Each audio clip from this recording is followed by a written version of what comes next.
each and every one of you for being here. As you well know, we've just embarked on an amazing initiative with all of you here in Houston, Texas, which is just an amazing city. You guys, I mean, look at this audience. This is America. Look to your left, look to your right, look behind you, look to the front. This is the way all places should look, but they don't. And you guys know that. But you're going to make the hard work to change that. So I want to thank you for taking on this initiative with us. And for those of you who aren't part of the collaboratives, you can partner with, you can reach out, you can benefit from what we're doing on the work here today. Because it goes well beyond just the Hogg Foundation and the funding that we do to make the changes that need to happen, to ensure that our communities are achieving health equity, overall well-being, and eliminating those disparities that for decades have now been plaguing us. And it's really time to just get down, roll up your sleeves, and doggone, let's get rid of those disparities, because they are killing us, and we need to change them. So with that, let me go on with what we're going to do here today. As has already been mentioned, I'm Octavio Martinez, and I've had the great pleasure and honor of heading up the Hogg Foundation since August of 2008. Now, the city of Houston has a special place for us because, as many of you well know, the Hogg Foundation is called the Hogg Foundation because of the Hogg family, which was here from Houston. And the main benefactor, and really our leader, we feel, was Ima Hogg. And when she passed in 1975, she left a portion of her estate to the already existing Hogg Foundation to create the Ima Hogg Endowment. And that endowment is what is actually fueling and benefiting each and every one of you today. Because it is from those funds that we're able to do the great work in Houston, Texas. That's the way she wanted it. She was very much involved in the Houston community, and she cared about children, youth, and families. And that's what this is dedicated to. What we've done though under our strategic plan is, in fact, as has been mentioned by Vicki and Stephanie, is starting to go more upstream. We've done a lot of what I call thematic grant making over the years, which has just been fabulous. As an example, we're creating and ensuring certified peer specialists are now part of the workforce. The concept of recovery, understanding that our illness or what we deal with doesn't define who we are as human beings, but it's just something we deal with because of our humanity. That's really important. Or the concept in the delivery of care, which is ensuring that we're actually being much more holistic about what we're doing, i.e. what we call now integrated or collaborative care, which is addressing our physical, mental, and hopefully we should also move it into our spiritual needs. Because that's what makes up us very interesting, complex humans that we are. We are all those things and even more. But yet we still have not developed infrastructure that is addressing those very needs to the extent that they need. And especially moving upstream where we can now know, and the science tells us, prevention. So Prevention Institute, you guys already got it in your name nomenclature? Way to go.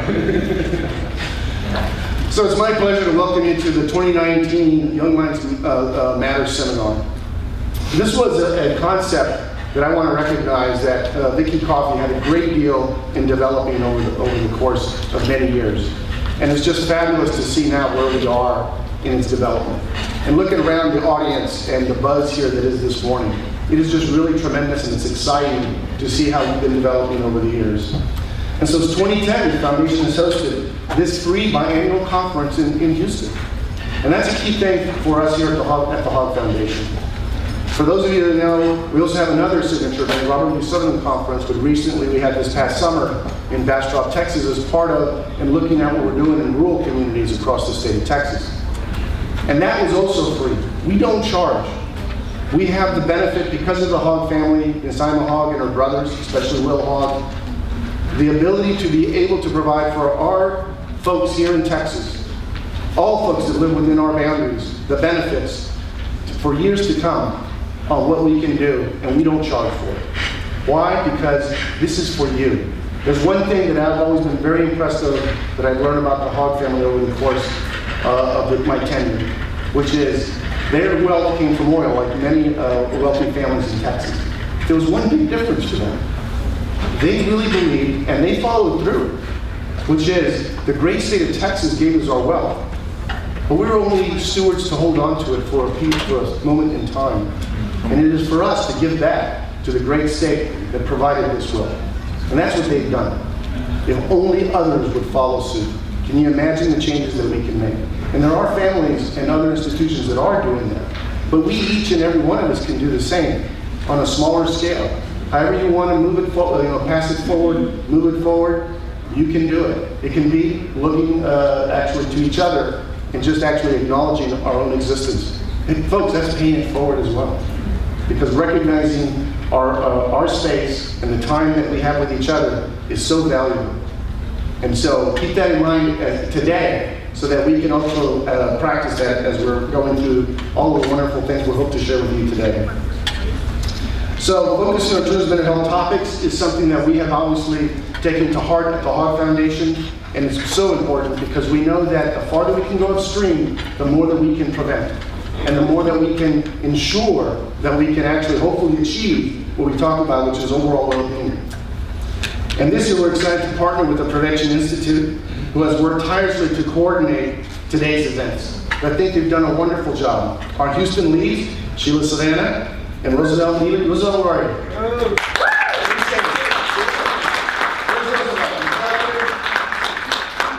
Okay, he's working hard. But if you see them, please say thank you and recognize the wonderful work that they've done so far, that they are doing, and will continue to do, not only with the Hogg Foundation, but with each and every one of you. I think that's just really exciting. And we're just so happy to be able to have partnered with the Prevention Institute. We'd also like to, as I mentioned, once again, recognize the collaborators that are here. So I know Vicki and Stephanie recognize each and every one of you. And you are the ones that we are partnering with over the course of the next few years to really start to make a difference in your communities. And I'm just so excited and looking forward to the things that I know that you're capable of and that you're going to bring to the table. What we hope what we're doing is that we are not just bringing money to the table like foundations have done historically. And I'm not putting that down because that is an important component because we're a capitalist society. But I think to be able to move beyond that, and in fact also provide our other resources and our internal capacity along with partners to be able to allow you to rise up and do the things that you've been thinking about or have been doing on a shoestring at times, hopefully taking it to the next level. Because that is going to really allow you and your community to continue to move forward. It isn't the Hogg Foundation, we hope we're just a catalyst, but then we should step out of the way and let you do your thing. And that's what we're hoping to do over the course of time with here in the Houston community. So thank you for being here with us today. I also want to thank each and every one of you for the exciting opportunity to learn from one another. Because that is the one wonderful thing I think that we have the capacity as human beings to do. We can learn from our mistakes. We are human beings. We're going to make mistakes, folks. The Hogg Foundation makes mistakes too. I make mistakes. But I think what makes it that is defining, though, of any one person or organization is transparency and recognizing, whoa, I didn't even mess up. But you know what? I'll take ownership for that and help me to learn how to do things better. We hope that that's what we're doing over the course of time. And we can do that on an individual basis, as well as on an organizational basis, and even maybe at a policy level and political basis as a county, as a city, as a country. Imagine what we could do together. Really, it'd be limitless, because we're looking out for each other. And we need to get back to that in this country. Over the years, the Hogg Foundation has partnered with many of your organizations and others throughout Houston. We've been doing this for a long time. The Hogg Foundation is about to become 80 years old. We've been around a little while. Thank you. We've been supporting programs that offer mental health services, treatment, and other types of resources throughout the decades. So I would like to ask, by show of hands, if you will, anyone here that's part of an organization, or even themselves possibly, that has been funded through a fellowship or scholarship or anything from the Hogg Foundation, to raise your hand. Wow. Okay, I just got, what do you call it, goosebumps. There were a lot of hands. Thank you so much. Because we can't do the work that we do without you. You gotta have a grantee. You gotta have a scholarship recipient. You gotta have a person that you want to give that is worthy of receiving a fellowship. You gotta have a wonderful organization who has heart and passion that you're gonna give someone something to have impact. So always remember that you are actually an equal partner of the Hogg Foundation to make the changes that we're hoping to make. It's been a pleasure partnering with you over the years, I have to say. And I've only been around since '08. I'm the 5th executive director. So some of you probably have worked with previous ones, like Dr. Keene Davis, who came before me, or even before him, Dr. Bonjean, or maybe you remember even the first one, Robert Lee Sutherland, as well as Dr. Wayne Holtzman, who was the 2nd executive director. They've all done wonderful things over the course of time. They've had amazing staff. However, I don't think they're as good as mine. I have some really good folks here. And I am just so happy. They're all out there. Please recognize them and say thank you.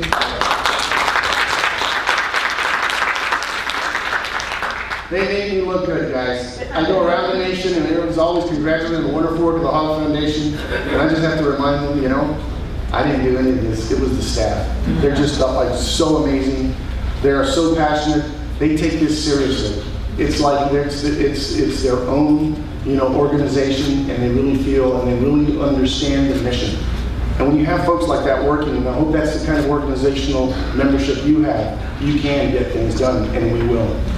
So let's dive in. Today's Young Minds Matter seminars theme is Communities Connecting for Well-Being, going out of the Foundation's mission to transform how communities promote mental health in everyday life.